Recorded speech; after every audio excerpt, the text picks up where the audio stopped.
Hey guys, it's Jan, Not a Real Farm. So we were on day 5 or 6, I believe, and here are some of the plants that are beginning to now sprout underneath the grow light here inside the house.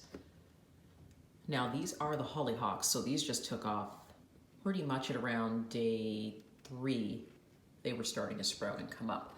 Black pepper hasn't come up yet. A couple of the other things haven't come up, and surprisingly the pie pumpkins, because normally pumpkins actually grow pretty fast, but they're not there yet. So just wanted to share with you sort of the update on what's happening with the seeds. Now, what I'm going to be doing is I'm going to step outside for a minute. The north is very beautiful, but it can also be very unforgiving, and you'll see why. In the north, you need a greenhouse to start your seeds, or you need to be able to start them on the inside, because our weather is so unpredictable, and so is the cold. It's 7:30 here in the north. Let's take a walk. Then you can see exactly why you need a greenhouse to start your seeds, or at least starting them inside.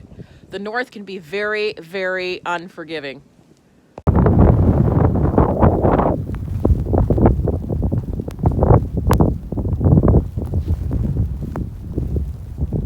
Everything is shut down and canceled here today. Nobody's going out on the roads anywhere in this weather.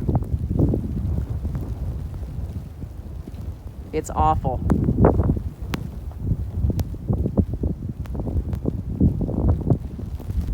It's just coming down.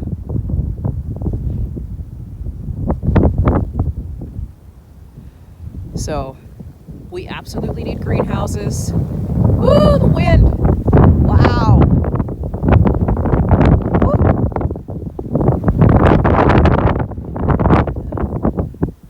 And the wind is terrible. Did I mention the wind is terrible? You have to be totally savvy to live here, and you need a lot of warm clothes. The winds are just whipping, and it is freezing out here.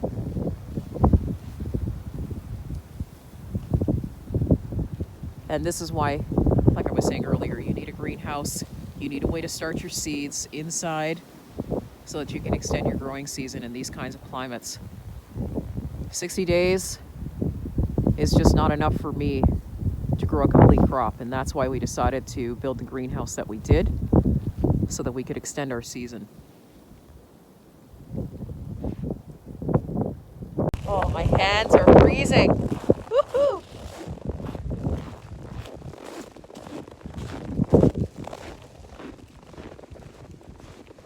Wow. This is crazy, right? Wind is just so bad, and it is freezing out here.